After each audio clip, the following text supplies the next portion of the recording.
एक गांव था, नाम था ढोलकपुर। बड़ा ही शांत और सुंदर गांव था।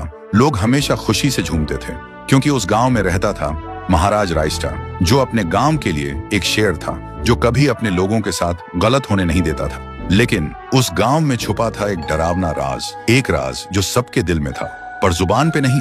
गांव के बीच एक सूखा हुआ पेड़ था जिसे लोग कहते थे श्रापित पेड़। ना कोई उसके पास जाता, ना कोई उससे आंख मिलाता। हर पूर्णिमा के अगले दिन उस पेड़ के नीचे एक लाश मिलती थी। लोग कहते रात में कोई आता है और लाश छोड़ जाता है, लेकिन कभी किसी ने कुछ देखा नहीं और देखता भी कैसे। जो देखता वो अगले दिन पेड़ के नीचे होता था। एक दिन रायस्टार ने ठान लिया, बस अब और नहीं, इस राज का अंत मैं ही करूंगा, क्योंकि ढोलकपुर का नाम मिट्टी में मिल रहा था। फिर एक पूर्णिमा की रात रायस्टार चुपके से जाकर पेड़ के पास बैठ गया। रात के 2 बजे एक आवाज आई, ठुंग ठुंग ठुंग ठुंग ठुंग ठुंग ठुंग ठुंग ठुंग सहूर।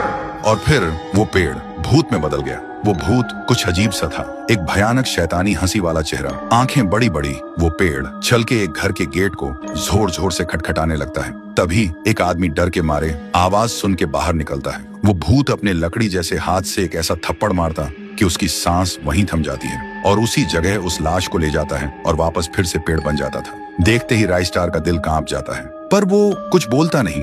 सुबह लोग भीड़ में जमा हुए और रायस्टार ने पहली बार उस पेड़ से बात करने की कोशिश की। पेड़ के अंदर से एक आवाज निकली, क्या तुम सब भूल गए मुझे? रायस्टार बोलता है, तू कौन है? पेड़ बोलता है, मैं हूँ ठुन ठुन ठुन साहुर। एक वक्त था जब मैं भी इस गांव का एक प्यारा सा बच्चा था, लेकिन 100 साल पहले मुझे इसी पेड़ से रस्सी बांधकर उल्टा लटका दिया गया, गांव वालों की आंखों के सामने, और मेरी मौत को तमाशा बना दिया गया, सिर्फ इसलिए क्योंकि मैंने एक राज देख लिया था जो लोग छुपाना चाहते थे। और उसी पल से मेरी रूह इस पेड़ से जुड़ गई।